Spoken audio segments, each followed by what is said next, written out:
So today, outside of the 250 pull-ups that I'll get in between now and at the gym later, I will be doing some hip flexors exercises today. Gonna do hip flexors and core.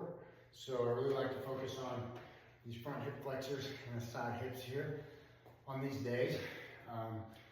These movements can digress from using a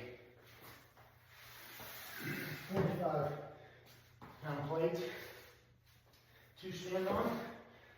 You can simply balancing and lifting. Whew, sorry to do. I have poles up here that I use for balancing, but with the kettlebells, I use my foot. It actually kind of helps counterbalance.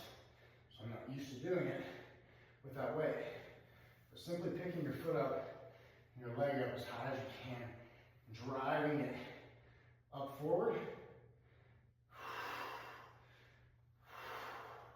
is a great way to get these hip flexors strong again. I'm used to picking the leg up.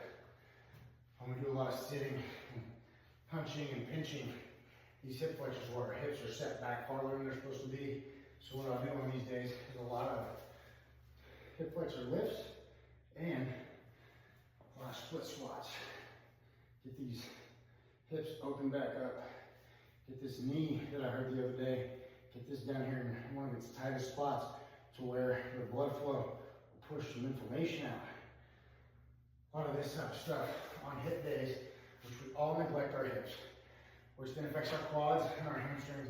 As we get older, people end up needing hip replacement simply just because they can't pick their legs up anymore. Hips get tired and cracking. We don't want that. So enjoy this video. You'll have a great day.